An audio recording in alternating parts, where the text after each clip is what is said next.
Hello ఏంటి చెప్పండి. Thank you brother. అందరికీ ఎట్లా స్టార్ట్ చేద్దామా? 2 నిమిషాల తర్వాత స్టార్ట్ చేద్దామా? మళ్ళీ మాట్లాడుకుందాం. ఫస్ట్ అయిపోయిన తర్వాత. అందరికీ నమస్కారాలు.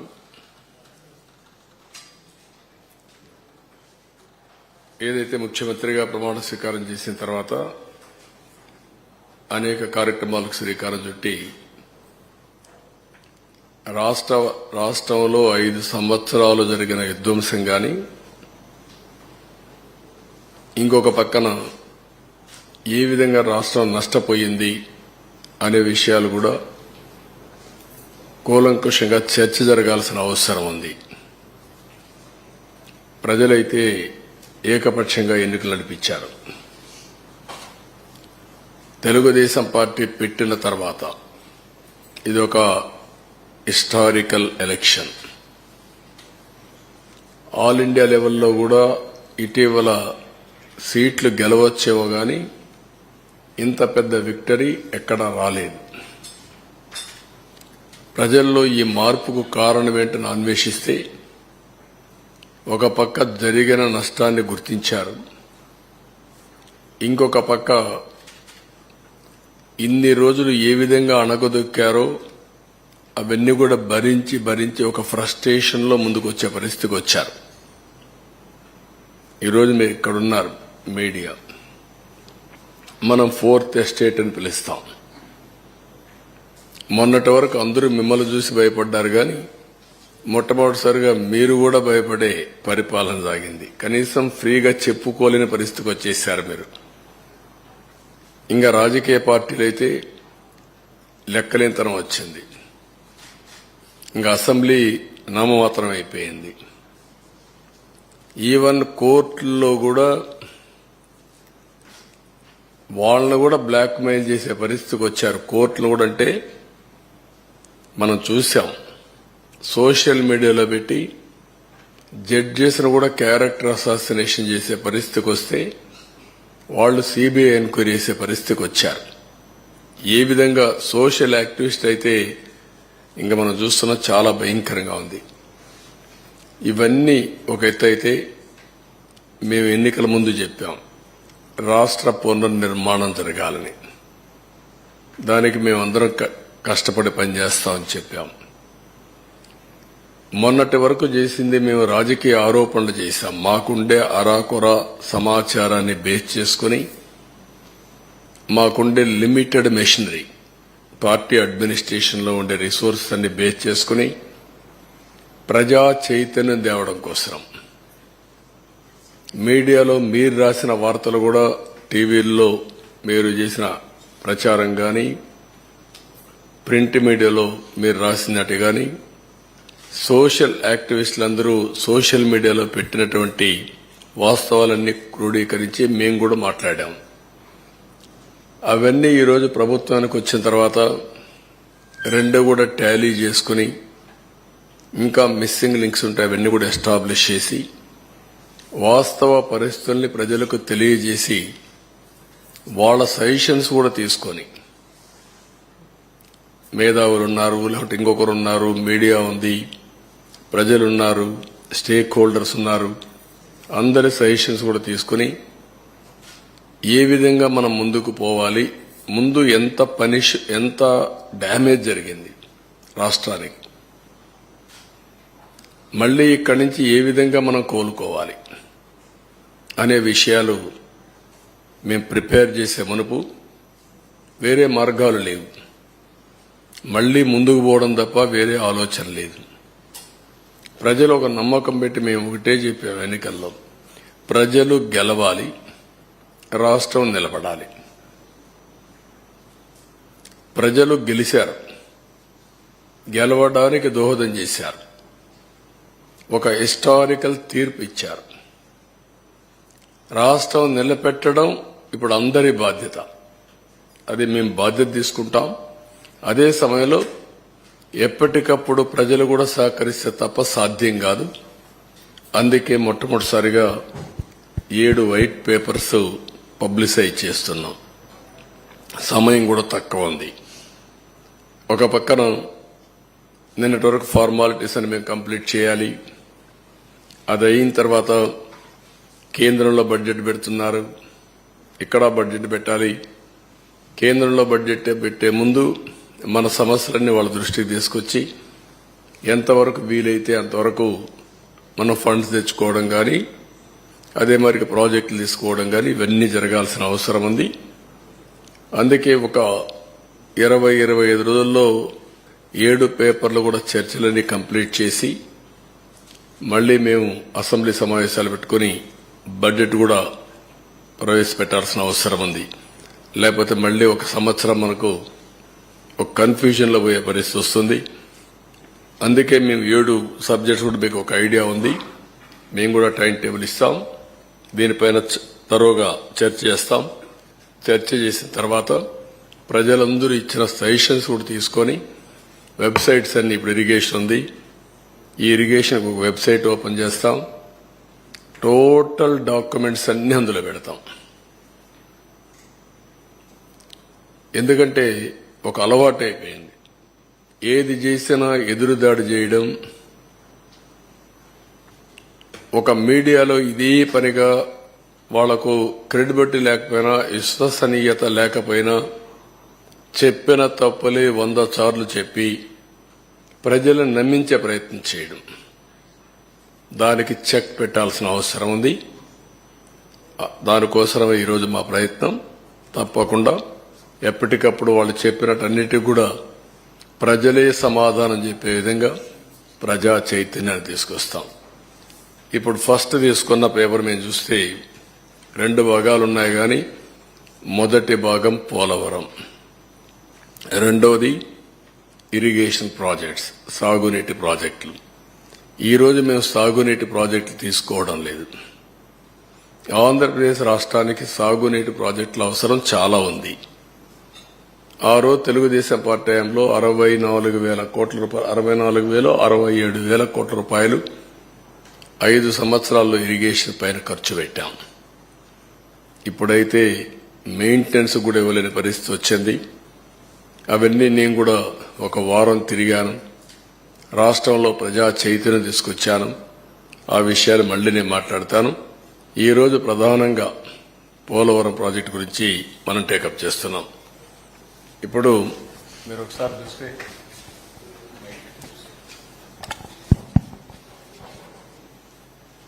ఇది పోలవరం రాష్ట్ర అభివృద్ధికి జీవనాడి. పోలవరం రాష్ట్రానికి 2 ప్రధానమైనటువంటి ప్రాజెక్టులు, ఒకటి అమరావతి, ఒకటి పోలవరం.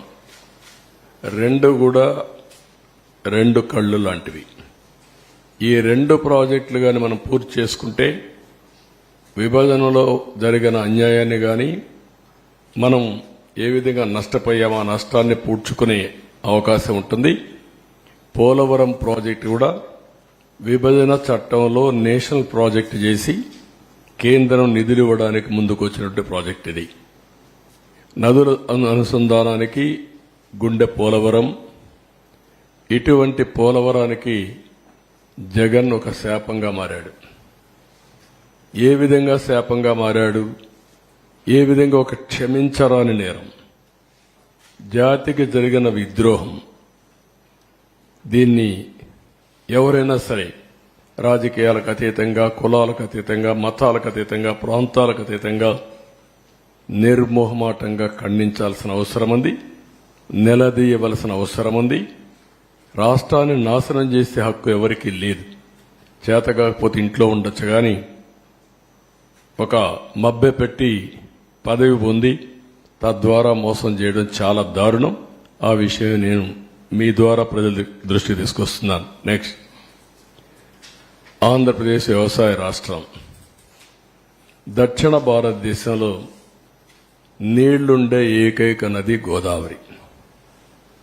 మనం లోయర్ రైపేరియన్ కింది రాష్ట్రంలో ఉన్నాం. మన దగ్గర నుంచి నీళ్లన్నీ సముద్రానికి వెళ్తాయి. దగ్గర ఆవరేజ్న 3,000 టీఎంసీ నీళ్లు తలసరి ప్రతి ఒక్క సంవత్సరం సముద్రంలోకి వెళ్లే పరిస్థితి ఉంది.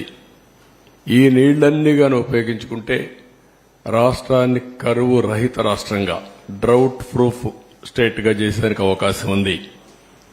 డెల్టా స్థిరీకరణతో పాటు ఉత్తరాంధ్ర, రాయలసీమ తాగునీరు, సాగునీరు దించే బహుళార్థ సాధక జాతీయ ప్రాజెక్టు. అదే మరుగా ఈ వరదలు ఇవన్నీ వచ్చినప్పుడు కానీ మామూలుగా కానీ జల విద్యుత్, హైడ్ అనేది చాలా ముఖ్యం. ఇప్పుడు సోలార్ విండ్ వచ్చింది.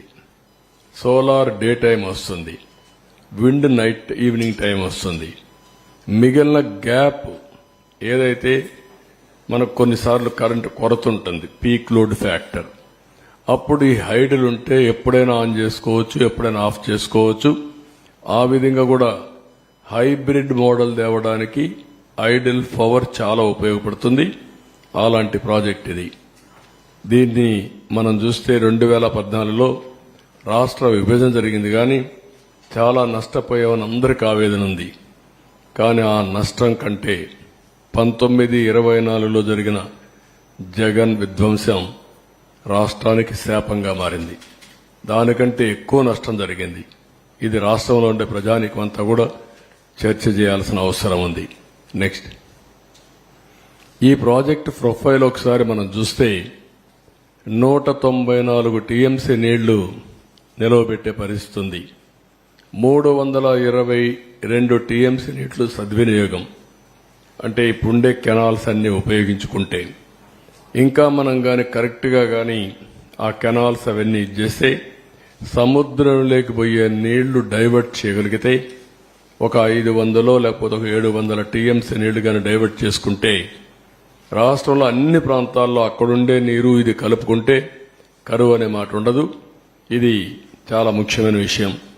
ఇప్పుడు ఈ ప్రాజెక్టులో ఉండేది 7,20,000 ఎకరాలకు సాగునీరు అందించడం, 23,50,000 ఎకరాలు ఆయకట్టు స్థిరీకరణ చేయడం, 28,50,000 మందికి త్రాగునీరు ఇవ్వడం, 960 మెగావాట్ల విద్యుత్ ఉత్పత్తి, వాటర్ టూరిజానికి చాలా ఇది ఉంది, అవకాశం ఉంది. పరిశ్రమలు కూడా ఫుల్ గా నీళ్లు ఇచ్చే పరిస్థితి వస్తుంది. నెక్స్ట్, ఇది ఒక చిరకాల వాంఛ. ఏదైతే 1941 నుంచి ప్రజల కల ఇది. ధవళేశ్వరం కట్టినప్పుడు కాటన్ ద్వారా ధవళేశ్వరంలో కట్టాలన్నా లేకపోతే పైన కట్టాలని ఆలోచించినప్పుడు తర్జన భర్జన పడి డబ్బులు లేవనే ఉద్దేశంతో అప్పట్లో ధవళేశ్వరంలో కట్టారు, బ్యారేజీ కట్టారు. లేకుంటే అప్పుడే కట్టాల్సింది. ఇంకొక పక్క 50 లక్షల క్యూసెక్స్ ప్రవాహాలని నది డైవర్ట్ చేసే ప్రాజెక్ట్ ఇది. చైనాలో ఉండే 3 గేజెస్ కూడా మీరు చూసే గార్జెస్ చూస్తే దీనికంటే తక్కువ. ప్రపంచంలోని అతి ఎక్కువ నీళ్లు డైవర్ట్ చేయడమే కాకుండా ప్రవహించే నది ఈ గోదావరి నది. ఇంకొక పక్కన ఇది డయాఫామ్ వాల్ మీరు చూస్తే చాలా సెన్సిటివ్, 90 మీటర్స్ కింది వరకు డయాఫామ్ వాల్ స్పెషల్ టెక్నాలజీతో పూర్తి చేశాం. అలాంటి సున్నితమైన డయాఫామ్ వాల్ ఇది. ఇంకొక పక్కన 20 మీటర్ల ఎత్తు, 16 మీటర్ల వెడల్పు ఉన్న అతి భారీ గేట్లు, బిగ్గెస్ట్ గేట్స్. ఇంకొక పక్క 390 కిలోమీటర్ పొడవున్న కుడి ఎడమ కాలువలు. అటు ఉత్తరాంధ్ర ఇటు వచ్చే కొందికి రైట్ మెయిన్ కెనాల్ రెండు కూడా 390 కిలోమీటర్స్ ఉన్నాయి. ఇంకొక పక్క ఇప్పుడు జరిగే పెద్ద ప్రాజెక్టులో ఒకటి, భవిష్యత్తులో కూడా ఇంత పెద్ద ప్రాజెక్టు మనం నిర్మాణం చేయబోం. ఇదే లాస్ట్. ఇండియాలో గాని ప్రపంచంలో గాని ఒకసారి చూసి అనలైజ్ చేస్తే ఇంత పెద్ద ప్రాజెక్టు మళ్ళా వస్తూనే ఇది కూడా లేదు. అదే మరి ఇంకొక పక్కన 24 గంటల్లో 32,315 క్యూబిక్ మీటర్ల కాంక్రీట్ పనులు చేసి గిన్నెస్ రికార్డు కూడా సాధించారు ఆ రోజు. ఈ రోజు చూస్తే ఏ ప్రాజెక్టులో నిర్వహించిన కాంక్రీట్ పనులు పోలవరంలో చేయడం జరిగింది. ఇవన్నీ కూడా సైలెంట్ ఫ్యూచర్స్ కొన్ని మాత్రం. నెక్స్ట్, ఈ రోజు మీరు చూస్తే ఓసారి ప్రాజెక్ట్ యొక్క ప్రొఫైల్. ఈ ప్రాజెక్ట్ ని ఆ రోజు బైఫర్కేషన్ యాక్ట్లో పెట్టారు. కానీ ముంపుకు గురయ్యే 7 మండలాలు తెలంగాణలో పెట్టారు. నేను ముఖ్యమంత్రిగా ఎన్నికయ్యాను, ఢిల్లీకి వెళ్ళాను.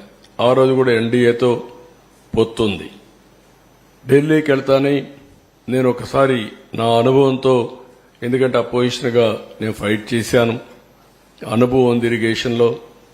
ఎప్పుడు నేను ముఖ్యమంత్రిగా, అప్పటికే 9 ఏళ్ళు నేను ముఖ్యమంత్రిగా ఉన్నాను, నాకు ఒక ఐడియా ఉంది. మొత్తం స్టడీ చేశాను.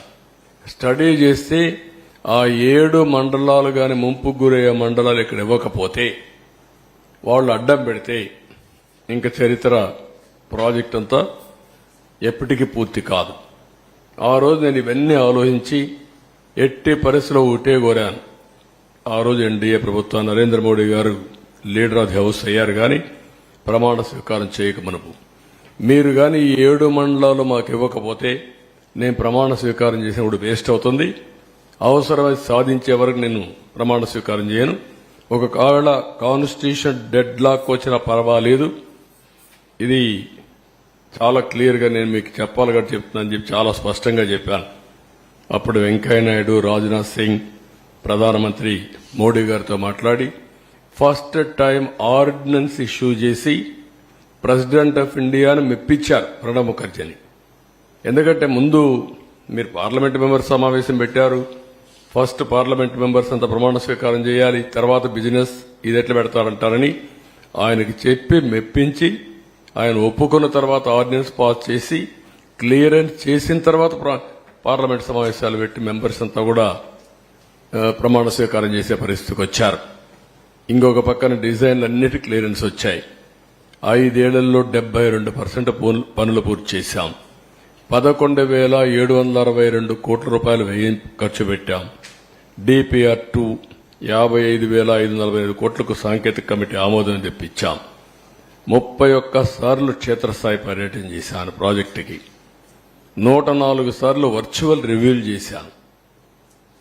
ఎందుకు అంత శ్రద్ధ పెట్టామంటే ఈ ప్రాజెక్టు పూర్తి చేసుకుంటే రాష్ట్రంలో వ్యవసాయ రంగానికి పెద్ద ఊత వస్తుంది, చాలా ఉపయోగపడుతున్న ఉద్దేశంతో మొత్తం చేశాం. ఇంకొక పక్కన అప్పటి వరకు ఉన్నటువంటి అన్ని పెండింగ్ అంతా కూడా క్లియర్ చేశాం. రైట్ మెయిన్ కెనాల్, కొంతమంది రైతులు కోర్టుకు వెళ్లి అడ్డం పెట్టి కూర్చున్నారు. వాళ్ళు ఒకటే అనుకున్నారు, ఇంక ఎప్పుడైనా పర్వాలేదు, మేము మాత్రం ఇవ్వని మొండిగేసే పరిస్థితికి వచ్చారు.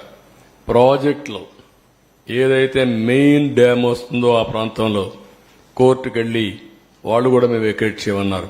మామూలుగా ఎవరికైనా సరే ప్రాజెక్టులో పునరావాసం ఇచ్చి R&R డబ్బులు ఇచ్చి ప్యాకేజ్ ఇచ్చి వాళ్ళకి ఇండ్లు కట్టిన తర్వాతనే అది మనం అక్వైర్ చేసే అవకాశం ఉంటుంది.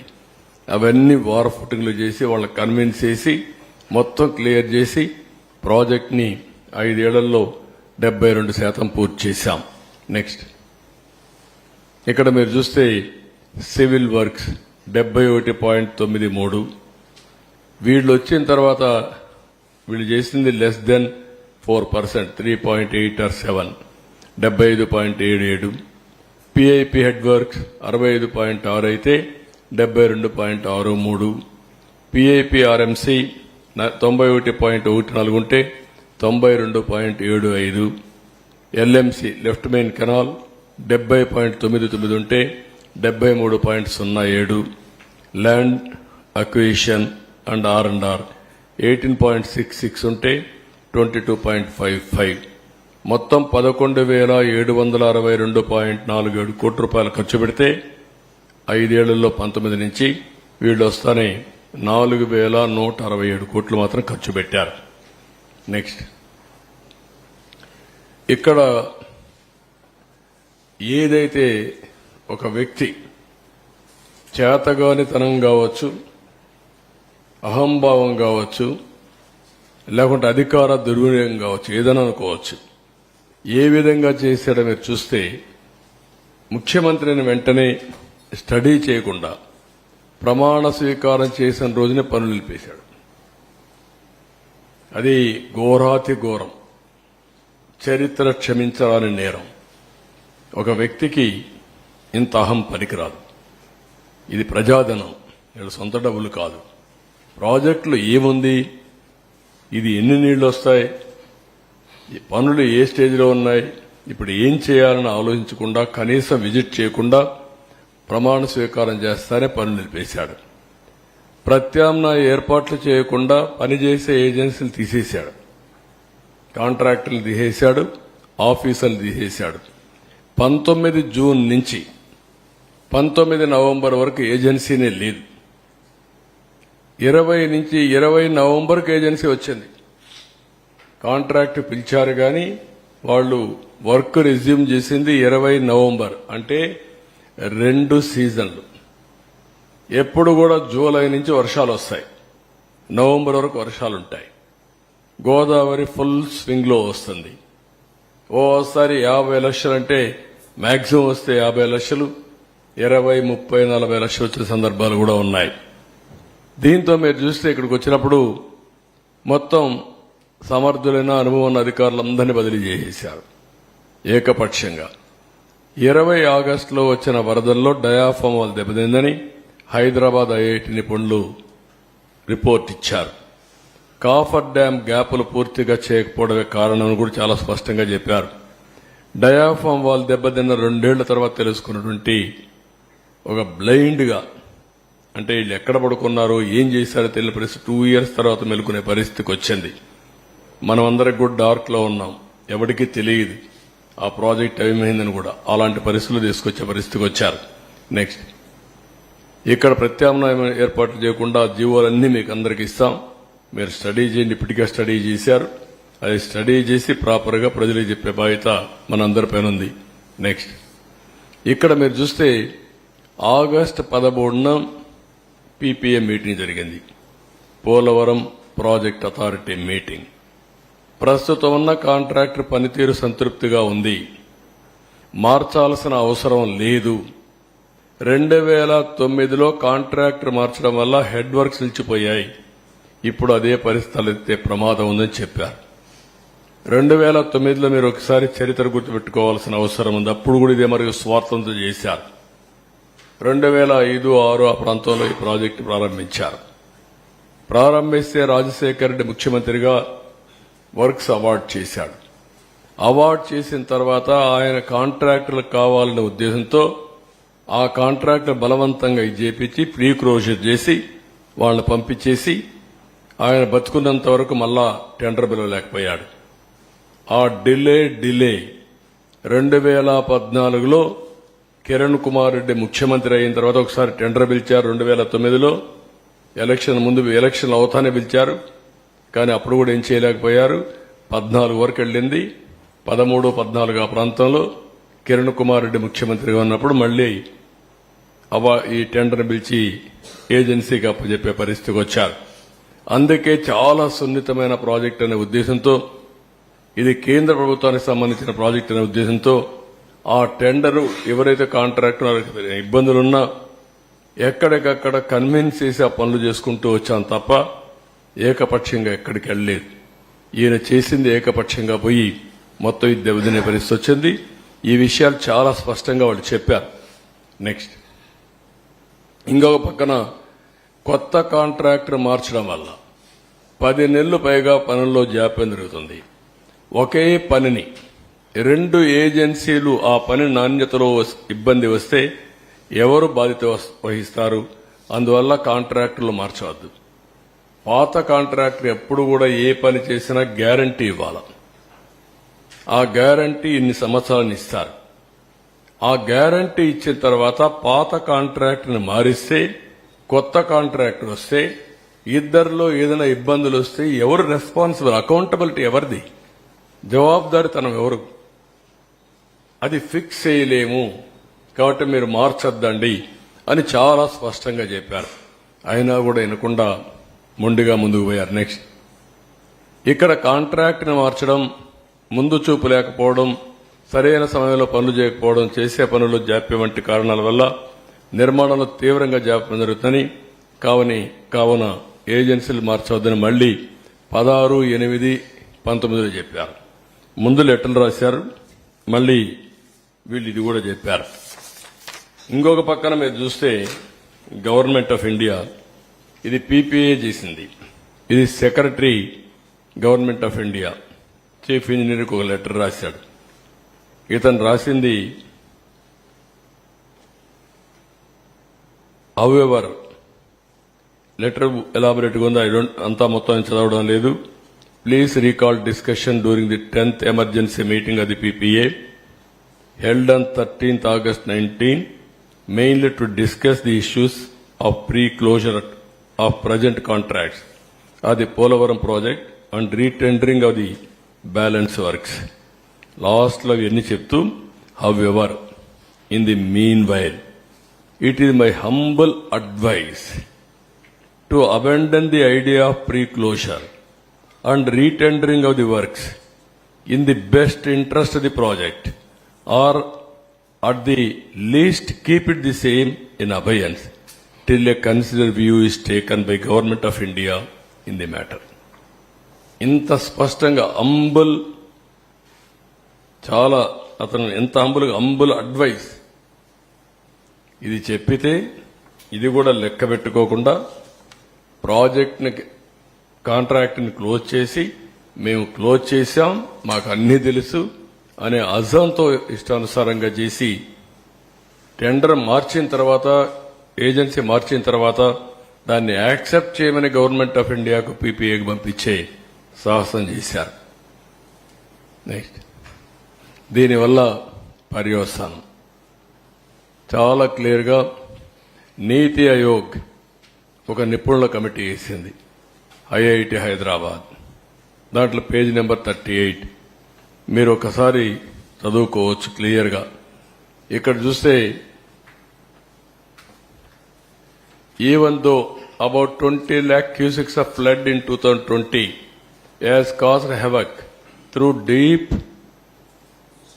scoring, length about 150 meters, level about -22 meters at 3 locations near to the ECRF dam. That is Coffer Dam Gap 1 and Gap 2. This cannot be considered under force majeure category. The reasons for this distinction can be attributed to inefficient planning due to untimely closure of gaps in the Coffer Dam.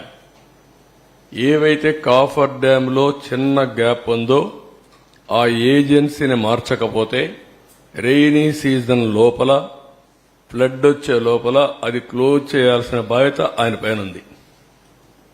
ఆ సమయంలో మార్చేశారు. ఆ సమయంలో మార్చి మళ్ళా department letters రాశారు. ఈ టైంలో close చేయకపోతే ప్రమాదం వస్తుంది అని చెప్పారు. అయినా పట్టించుకోలేదు, ఎవ్వడూ పట్టించుకోలేదు. దాని పర్యవసానం మీరు చూస్తే చాలా ఇంకా నెక్స్ట్ దీంతో ఈరోజు డయాఫామ్ వాల్ 3 మేజర్ డ్యామేజ్ జరిగాయి. కాంక్రీట్ వర్క్లు మాత్రం స్పిల్వే మిగిలింది. డయాఫామ్ వాల్ డ్యామేజ్ అయింది. ఇంకొక పక్కన కాఫర్ డ్యాములు up stream down stream 2 damage అయినాయి. మూడోది గైక్ బెండ్ డ్యామేజ్ అయింది. గ్యాప్ 1 ఏదైతే ఉందో ఈసీఆర్ఎఫ్ డ్యామ్కి వచ్చేది అది కూడా సగం 3/4 కొట్టుకోబోయే పరిస్థితికి వచ్చింది. ఇప్పుడు ఎంత డ్యామేజ్ జరిగిందంటే డయాఫామ్ వాల్ 2018లో 436 కోట్లకు పూర్తి చేశాం.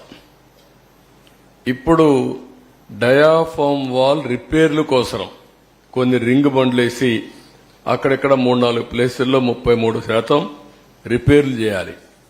దాని ఖర్చు 447 కోట్లు. అది రిపేర్ చేస్తాం. అప్పటికి పర్మనెంట్ గా సొల్యూషన్ వచ్చిందంటే మేము చెప్పలేమంటున్నారు. అది కాకుండా ప్యారలల్ గా ఇంకొక కొత్త డయాఫామ్ వాల్ కట్టాలంటే 990 కోట్లు. మళ్లీ 2 సీజన్లు కావాలి. అది కూడా సక్రమంగా చేస్తే 2 లేకపోతే 3-4 సీజన్లు అవుతుంది. అంటే 3-4 సీజన్లు డయాఫామ్ వాల్ కట్టాలి. దానిపైన కాఫర్ డ్యామ్లోనే ప్రాబ్లమ్స్ ఉన్నాయి. దానిపైన ఈసీఆర్ఎఫ్ కట్టాలి. ప్రాజెక్టు పూర్తి కావాలి. ఒక మూర్ఖత్వంతో చేసిన పనికి దానికి కూడా ఇంకొకటి కూడా సీపేజీ అరికట్టడానికి ఖర్చు ఎంత అవుతుందో సమయం ఎంత అవుతుందో అంచనా వేయలేకపోతున్నారు. ఇక్కడ రెండున్నాయి. ఒక పక్క ఇవన్నీ diaphragm wall, upper coffer dam, lower coffer dam. Next slide చూపి. ఇక్కడ మీరు చూడండి ఈ ప్రాజెక్టు ఎంత అతలాకుతలం అయిపోయిందో మీరు చూడండి. మొత్తం ప్రాజెక్టు భౌగోళిక పరిస్థితులే మారిపోయినాయి. ఎందుకు మారిపోయినాయంటే ఈ 15 నెలల సమయంలో ఇక్కడ కొద్దిగా గ్యాప్ ఉంటే దాన్ని పూర్తి చేయకపోయే కొందికి ఆగస్టులో వరద నీరు వచ్చింది. ఇక్కడి నుంచే నీళ్లు వెళ్ళాలి. ఆ ఒత్తిడి పెరిగింది. కిందికి నీళ్లు వచ్చినప్పుడు సునామీ మారిగా సుడుగులు తిరగడం మొదలుపెట్టింది. దాంతో కింద నుండే ఇసుకంతా లాగేసి కొట్టుకుపోయే పరిస్థితికి వచ్చింది. అంటే చాలా డెప్త్. అంటే ఇక్కడ రెండున్నాయి. ఒకటి డయాఫామ్ వాల్, పైన కాఫర్ డ్యామ్ కూడా ఏదైతే ఏం వేస్తారు, జెడ్ రౌటింగ్ చేస్తారు. ఆ జెడ్ రౌటింగ్ కూడా 10 మీటర్లు 20 మీటర్ల వరకు వెళ్లారు. ఎప్పుడైతే 10-20 మీటర్లు నీళ్లు వెళ్లిపోయేసి ఇది సుళ్లు కొట్టేసి మొత్తం తీసేసిన తర్వాత దాని కింద కూడా వెళ్లిపోయింది. అంటే ఫౌండేషన్ కాఫర్ డ్యామ్ కూడా దెబ్బతినే పరిస్థితికి వచ్చింది. దాంతో ఇప్పుడు ఏదో చిన్న చిన్న రిపేర్లు చేశారు. కానీ నీళ్లు ఆగడంలా. నీళ్లు ఆగకపోతే కాఫర్ డ్యామ్ కట్టలేం, డయాఫామ్ వాల్ కట్టలేం. డయాఫామ్ వాల్ కట్టకపోతే ఈసీఆర్ఎఫ్ చేయలేం. ఇప్పుడు ఇవన్నీ కూడా భయంకరమైన పరిస్థితి. ఇంకొక పక్కన బయట నుంచి ఇసుక తెచ్చి పూడ్చిన ఆఘాతాలపైనే మెయిన్ ఎర్త్ ఫ్యాక్టరీ డ్యామ్ చేయాలి. ఇప్పుడు ఇసుక తీసుకొచ్చి మన గుట్టలు గుట్టలుగా పేసి మా వాళ్ళు దాన్ని కాంపాక్ట్ కింద చేస్తున్నారు. కానీ ఇంకా సొల్యూషన్ పూర్తిగా రాలేదు. They are working. ఇక్కడ ఒక ఎగ్జాంపుల్ మీరు చూస్తే గ్యాప్ 1 ప్రాజెక్టులో 250 మీటర్ల వెడల్పు ఉంటుంది. 150 మీటర్లు కొట్టుకోబోయింది. ఆ 150 మీటర్లు మళ్ళా పూడ్చి గ్యాప్ 1ని పటిష్టం చేయాలి. నేచురల్ సాయిల్ అంటే నేచురల్ సాయిల్. మళ్ళా మనం మట్టి తెచ్చేస్తే దాని కన్సాలిడేషన్ ఆల్ ప్రాబ్లమ్స్ ఉంటాయన్నమాట. ఇది మొత్తం ఇది చేసే పరిస్థితికి వచ్చాడు. చాలా దారుణం ఇది. నెక్స్ట్ ఇక్కడ దీనే కాకుండా వీళ్లు కట్టిన కుంగిన గైడ్ బండ్, ఇది కూడా కుంగిపోయే పరిస్థితికి వచ్చేది. ఇది మామూలుగా ఎందుకంటే నేరుగా ఇట్లా వాటర్ వస్తే ప్రాబ్లం వస్తుందని కొద్దిగా డైవర్షన్ పెట్టి అక్కడి నుంచి వాటర్ తీసుకొస్తే ప్రెషర్ తక్కువ ఉంటుందనే ఉద్దేశంతో ఇది చేసి అది కూడా దెబ్బతినే పరిస్థితికి వచ్చింది. దీనికి కూడా ఒక 80 కోట్ల రూపాయలు మనం ఖర్చు పెట్టారు. ఇంకా కూడా నిలుస్తుంది, సాలిడ్ గా ఉంది అనేది ఇంకా ఎస్టాబ్లిష్ చేస్తున్నారు. ఇంకా పూర్తిగా కాలేదు. అంటే 3 డ్యామేజెస్ ఇక్కడ. ఒకటి diaphragm wall, 2 upper lower coffer dam, 3 guide bund, 4 దీన్నిటి వల్ల Polavaram power project abnormal delay. Next ఇక్కడ మీరు చూస్తే ప్రోగ్రెస్ రిపోర్ట్లో మీరు చూస్తే ఖర్చు 11,722 కోట్ల రూపాయలు తెలుగుదేశం పార్టీ హయాంలో. వీళ్లు ఖర్చు పెట్టింది 4,100 కోట్లు. 72% అయితే 3.84% పనులు పూర్తి చేశారు, పెంచారు. కేంద్రం నిధులు ఒక్క రూపాయి కూడా దాడి మళ్లించలేదు. కేంద్రం ఇచ్చిన డబ్బులు మేమున్నప్పుడు 4,000 కోట్ల రూపాయలు మనం పెట్టి పనులు చేశాం. ఆ 4,000 కోట్లు రియంబర్స్ చేశారు. అదనంగా అయిందానికి డబ్బులు ఇచ్చారు. ఇచ్చిన డబ్బుల్లో 3,385 కోట్లు వేరేదాన్ని డైవర్ట్ చేశారు. నిధులు కొరత కూడా ఒకటి తీసుకొచ్చాడు. మళ్ళీ ఎక్కడ పెట్టాడో ఏం తెలియదు కానీ మొత్తం డైవర్ట్.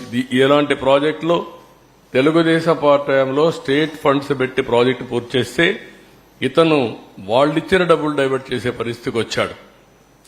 ఆ రోజు కేంద్ర మంత్రులు గిన్నీస్ రికార్డుని వచ్చాయి. ఈ రోజు అందరూ కూడా తప్పు పట్టే పరిస్థితికి వచ్చారు. ప్రాజెక్టే ప్రశ్నార్థకమైంది. ఎత్తు 45.72 మీటర్లు, 194 టీఎంసీ ఆఫ్ వాటర్. ఇప్పుడు 41.15 అని మాట్లాడుతున్నారు. ఇది ఎక్కడుందో నాకైతే అర్థం కాలేదు. ఇది కొత్త వాదన. ఒకవేళ గాని 41.15 అంటే విభజన చట్టంలో పెట్టింది Polavaram project national project. And at the same time 45.72 metres ఎత్తది. అంచనా 55,545 కోట్ల రూపాయలు ఆమోదం తెలిపారు. ఇప్పుడు ఏమైందో అది కూడా అర్థం కాని పరిస్థితి. ఆ రోజు పర్యాటక కేంద్రంగా ఎవ్రీడే అందరూ చూశారు. ఇప్పుడు ఒక ప్రొహిబిటెడ్ ఏరియాగా తయారైపోయింది. ఆ రోజు 4,144 కోట్ల రూపాయలతో కాల్ నిర్మాణం, ముంపు గ్రామాలకి బాధితులకు అండగా అన్ని చేశాం. ఈరోజు 1,687 కోట్లు మాత్రం ఖర్చు పెట్టారు. ఇవన్నీ చూసి అక్కడ ఎవరైతే తెలంగాణ నుంచి ముంపుకు గురైన మండలాలన్నీ మేము తెలంగాణకు వెళ్లిపోతాం, మమ్మల్ని పంపించమనే పరిస్థితికి వచ్చారు. అంటే ఆందోళన కూడా చేసే పరిస్థితికి వచ్చారు. ఇలాంటి చాలా జరిగాయి. నెక్స్ట్, ఇది మీకు ఒక ఐడియాకి 4,908 కోట్ల రూపాయలు ఖర్చు పెట్టి పోలవరానికి మనం ప్రాధాన్యత ఇచ్చాం. వాళ్ళు డబ్బులు ఇవ్వకపోయినా ప్రాజెక్టు ఆగకుండా పోయాం. వీళ్ళు వస్తానే 3,385 కోట్లు వాళ్ళు ఇచ్చిన డబ్బులను డైవర్ట్ చేశారు. That is the difference. Next, ఇవన్నీ మీరు చూస్తే ఎన్నో హామీలు ఇచ్చాడు. ఎకరాకు 19 లక్షలు ఇస్తా అన్నాడు, ఒక్క రూపాయి ఇవ్వాల. ఎకరాకి అదనంగా 5 ల్యాండ్ అక్విజిషన్ అయిన వాళ్ళకు కూడా 5 లక్షలు ఇస్తా అన్నాడు, ఒక పైసా ఇవ్వాల. ఇంకో పక్క సకల వసతులతో పునరావాస కాలనీలు కడతా అన్నాడు. తెలుగుదేశం పార్టీ కట్టిన ఇళ్లు తప్ప ఒక్క ఇల్లు కొత్తగా నిర్మాణం చేసిన పరిస్థితులు లేడు. అంటే ఎన్ని అబద్దాలు చెప్పాలో ఓట్ల కోసం అన్ని అబద్దాలు చెప్పి వచ్చిన తర్వాత తప్పించుకోవడం అనేది ఇది ఒక ఉదాహరణ మాత్రం. నెక్స్ట్, ఈరోజు నేను ముందే చెప్పాను, 4,114 కోట్ల రూపాయలు పునరావాసానికి ఖర్చు పెడితే one of the best model colonies నిర్మాణం చేశాం. ఎక్సలెంట్ ఇన్ఫ్రాస్ట్రక్చర్ పెట్టాం. అవన్నీ ఎక్కడికక్కడ వదిలేసే పరిస్థితికి వచ్చారు. నెక్స్ట్, వీళ్ళు చేసిన ప్రకటన మీరు ఒకసారి చూస్తే, మొదటి ప్రకటన 2021 జూన్ నాటికి పూర్తి, రెండో ప్రకటన 2021 డిసెంబర్ నాటికి పూర్తి, మూడో ప్రకటన 2022 జూన్ నాటికి పూర్తి, 4 డిసెంబర్ నాటికి పూర్తి 2022, ఐదోసారి ఎప్పటికవుతుందో మాకు తెలియదు, ముంచేశారు. ఇప్పుడు ఈ ప్రాజెక్టుకి ఏ పరిస్థితి వచ్చిందంటే, కేంద్రం ఇంటర్నేషనల్ ఎక్స్పర్ట్స్ ఇన్వైట్ చేసింది. మొన్నే ఒక జీవో ఇష్యూ చేశారు. అమెరికా నుంచి 2, కెనడా నుంచి 2 ఎక్స్పర్ట్స్ ని పెట్టి ఎవ్రీ మంత్ 10 days ఇక్కడ ఉండి ఏ అధ్యయనం చేసి రికమెండేషన్లు ఇమ్మని, ఎట్లా కాఫర్ డ్యామ్ని రెక్టిఫై చేయాలి, డయాఫామ్ వాల్ ఏ విధంగా ఇచ్చేయాలి, ప్రాజెక్ట్ యొక్క సేఫ్టీ ఏంటి, వాళ్ళందరితో రికమెండేషన్లు తీసుకుని ముందుకు పోవాలని ఉద్దేశంతో పిలిచారు. ఈ మంత్ గాని ఫస్ట్ వీక్ గాని వచ్చే అవకాశం ఉంది. వాళ్ళు వస్తానే వాళ్ళు కూడా అధ్యయనం చేసిన తర్వాత కొంత క్లారిటీ వస్తుంది. అంటే ఇక్కడుండే CWC, central water works department commission, central water commission చేతులు తీసే పరిస్థితికి వచ్చారు. కాబట్టి ఇంటర్నేషనల్ ఎక్స్పర్ట్స్ కూడా పెట్టి వీళ్ళు వాళ్ళు కూర్చొని, ఎందుకంటే బిగ్ ఇష్యూ సేఫ్టీ ఇష్యూ, అలాంటి సేఫ్టీ ఇష్యూస్ కాంప్రమైజ్ అయితే ఇబ్బంది వస్తున్న ఉద్దేశంతో వీళ్ళందరినీ పిలిచారు. వాళ్ళందరూ వచ్చిన తర్వాత ఒక అవగాహన వస్తుంది. తర్వాత ఏం చేయాలో మనం ఆలోచించడానికి ఒక ఇది వస్తుంది. ఇది ఈరోజు చూస్తే మీరు హైడల్ ప్రాజెక్ట్ మొత్తం 2020 నాటికే పూర్తయ్యేది. ఈ రోజుటి వరకు ఇది పూర్తి కాలేదు కాబట్టి మినిమం 3,000 కోట్ల రూపాయల నష్టం వచ్చింది, ఆపర్చునిటీ కాస్ట్. అది వచ్చుంటే ఒక 3,000 కోట్ల రూపాయలు ప్రభుత్వానికి ఆదా వచ్చేది. 960 మెగావాట్లు పవర్ జనరేట్ అయ్యేది. నెక్స్ట్, ఊరికే మా వాళ్ళు లెక్కేశారు కానీ ఇది కరెక్ట్ కాదు.